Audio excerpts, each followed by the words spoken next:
महाराज जी, एक बात मन में हमेशा आती है कि आपको इतनी तरह की पीड़ा से गुजरना पड़ा, उम्र भी कम थी, तब भी क्या कभी आपको वापस घर लौटने जाने का मन नहीं हुआ उस कभी छोटी सी नहीं, उम्र में? किस कभी नहीं। बात ने आपको टिकाया? कभी भगवान की कृपा से एक कभी ऐसा नहीं आया कि मैं घर जाऊं। बस यही, जब कभी हम टूटे हैं तो कोई न कोई हमको भगवान उपदेश दे दिए हैं किसी न किसी रूप में। जैसे हम बिठूर में गंगा के किनारे थे तो एक दिन एक शराबी हमें मिले, शराब पिए हुए थे और उन्होंने कहा, "ए इधर आ।" अब 17-18 की अवस्था, नए बच्चे थे। बल तो इतना था कि अगर ये कुछ उद्दंडता करेगा तो संभाल लेंगे। कोई मतलब ब्रह्मचर्य और दंड बैठक मारते थे तो बल तो था ही ऐसा कि अगर जरा भी उद्दंडता करेगा तो संभल जाएगा, कोई ज्यादा है नहीं। तो निर्भय होकर नजदीक गए, कहा हमारे साथ चल। तो कौतूहल ऐसे खेल वश हम उसके साथ चले गए। वो हमको वैकुंठ धाम नामक एक था, वहां ले गए और देखा तो भगवान वैकुंठनाथ गरुड़ पर सवार, ऐसी शोभा थी। उनका देख ये कौन है? तुमका भगवान। बोले नहीं नहीं, ये कौन है? तुमको भगवान। बोले भगवान नहीं, पत्थर। पत्थर है ना? तुम चुप रहे। बोले नीचे, ये कौन? ये भी पत्थर, ये संगमरमर, वो भी संगमरमर। देखो तिल तिल छेनी से काटा गया, टूटा नहीं, तो ये भगवान बनकर पूज रहा है। और ये टूटा तो नीचे बिछा दिया गया। हे बाबा जी बना है, तिल तिल काटा जाए, टूटना नहीं, टूटना नहीं।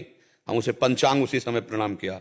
और जीवन में जब कभी कष्ट और गाली गलौज कोई मारपीट कर, तो उस समय आता टूटना नहीं, टूटना नहीं, टूटना नहीं, आगे बढ़ना। जहां कहीं ऐसी परिस्थिति आई तो भगवान किसी न किसी रूप में हमको समझाते रहे, पर हमें ये कभी नहीं आया कि घर चलें, क्योंकि लक्ष्य हमारा भगवत प्राप्ति था। तो घर का सवाल ही नहीं। किसी दुख से ऊब कर घर जाने की बात तो तब आवे जब हम सुख के लिए बाबा जी बने हों। हम तो भगवान की प्राप्ति के लिए, तो हमारा जीवन इसीलिए कष्ट में रखा गया कि अगर वो अनुभूतियां ना होती तो आप यहां बैठकर ना सुनते। अगर हमको ठोक बजा करके कसा गया तो समाज में बजवा रहे हैं ना प्रभु।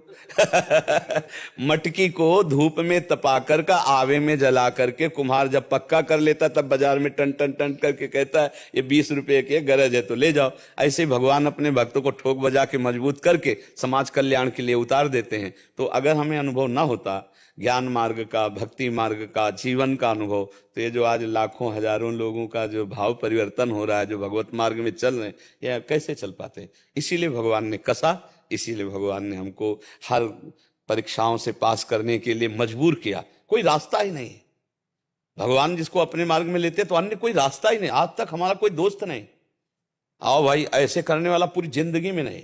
अकेला असंग जीवन, और जहां कहीं कुछ ऐसी सुख सुविधाओं का वहां उठाया कमंडल भागे।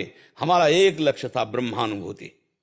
जो मैं हूं वो कौन हूं, मेरा स्वरूप क्या है, भगवान है कहाँ है, कैसा है, उसको देखूं, उसे मिलूं। बस ये बचपन से लगन लगी रही। इसीलिए आज तक 1 रुपया हमारे पास नहीं, आज तक एक हमारा मित्र नहीं, आज तक ना मोबाइल रखा है, ना है, ना कभी रहेगा। जैसे घर से निकले थे वैसे ही आज है। ना एक चम्मच हमारा है, न 1 रुपया हमारा है, न एक वस्तु हमारी है, न एक व्यक्ति हमारा है। सब श्री जी के है, श्री जी के भाव। कहीं भी प्रेमानंद की दस्तखत की जरूरत नहीं। हम कभी ऐसा नहीं किया कि हम सरकारी कागजों में कहीं प्रेमानंद नहीं लिखा मिलेगा, न बैंक में, न किसी जमीन में, न किसी में। है 4 लोग मिलो, अपना काम करो, भजन करो, हमने उपदेश दे। कष्ट से वो डरे जो सुख के लिए निकला हो, लेकिन जिसने कष्टों को ही अपने गले लगाया हो वो फिर कैसे डर सकता है? बाबा जी कोई भी जब घर से निकलता है, तो हम पहले दिन जब घर से निकले थे तो हमारे मन ने हमसे 3 प्रश्न किए थे। पहला प्रश्न कि यहाँ तो अम्मा पवाती हैं, अब 13 वर्ष के थे, बाहर भोजन कौन पवाएगा? दूसरा प्रश्न कि यहाँ तो घर में रहते थे, वहां कहाँ रहोगे? तीसरा, पूरी जिंदगी किसके सहारे काटोगे? उस छोटी अवस्था में 3 प्रश्न, और तीनों का उत्तर एक ही था, श्री भगवान। जहां रखेंगे वहां रहूंगा, जो खवाएंगे वो खाऊंगा, और जैसे काटेंगे वैसे काटूंगा। तो आज जो भी अवस्था शरीर की हो, 52-55 के तो ऊपर ही है, पूरा निर्वाह करते हुए भगवान आप सबके बीच में बैठा ले हुए। 20 वर्ष से तो किडनी खराब चल रही, आज तो सब कुछ है। अभी मात्र 10-12 वर्ष पीछे दवाई के पैसे नहीं थे, कोई पूछने वाला नहीं था कि तुम भोजन पाए कि नहीं पाए, कोई पानी देने वाला नहीं था। आज के 10-12 वर्ष पहले, ये तो उनका कृपा प्रसाद है। बदल दिया, गेम बदल दिया। है, अभी हम पीछे वाले बैच में ये कहते थे, जब मांग के खाते थे तो भूखे रहते थे, और आज भरोसे पे हो गए तो 400-500 का रोज भोजन बनता है। देल हार कोई और है, देत रहते दिल रेल। और आपको सच्ची बताएं, जब कभी हमें कष्ट पड़ा है, तो जैसे दुख में अपनी माता बच्चे को गले लगा लेती ना, ऐसे भगवान का हमें प्यार मिला है। हर क्षण हमें अधिक से अधिक भगवान का प्यार मिला है। हम कभी इंसान के प्यार की तरफ आज तक, कोई ऐसा नहीं है। कोई एक मित्र तो होता है ना जिंदगी में, कोई एक मित्र भी नहीं है। भले कोई कहे कि हम उनके मित्र हैं, लेकिन आज तक कभी किसी से मित्रता नहीं और कभी किसी से शत्रुता नहीं। अकेली यात्रा रही पूरी गंगा के किनारे, हरिद्वार के पहले से लेकर काशी तक, बस इतने जीवन रहा हमारा। गंगा के किनारे ही बस इतने घूमना, इतने में ही निरंतर भजन परायण। जो गंगा किनारे आश्रम, किसी में 2 वर्ष रुक गए, किसी में 1 वर्ष रुक गए, किसी में 6 महीने रुक गए, ऐसे पूरा जीवन व्यतीत कर फिर ये जो लगभग 26 वर्ष हो गए वृंदावन वास करते हुए। व्यवस्था तो अभी हुई है, कोई आश्रम वाला रखता नहीं था, किडनी फेल है, दवाई करानी पड़ेगी।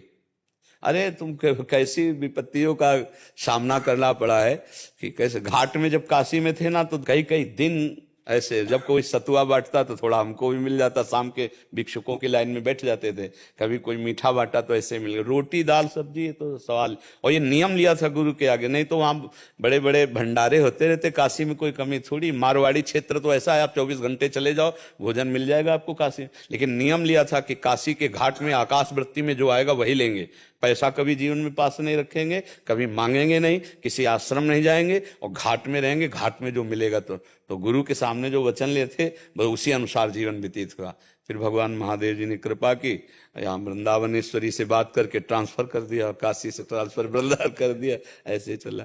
तो आप लोगों को लगता जरूर है कि बाहरी एक कष्ट है, लेकिन इसमें जो हमको प्यार मिला है वो शब्द नहीं कि हम बता सके। हमारे प्रभु का दुलार, हमारे प्रभु का प्यार मिला है।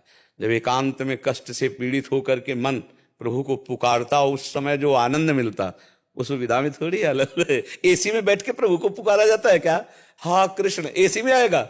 नहीं, हाँ कृष्ण तब आएगा जब जिधर जाओ उधर गालियां मिल रही, हृदय में आर्त भाव है, भरपेट भोजन भी नहीं है, कोई साथ देने वाला नहीं, तब पुकार। जब तक द्रौपदी को भरोसा था 5 पतियों का सभा का, तब तक पुकारा क्या? हाँ कृष्ण। और जब देखा सब कोई साथ देने वाला नहीं, अपना भी बल नहीं, तब कहा हाँ कृष्ण। तो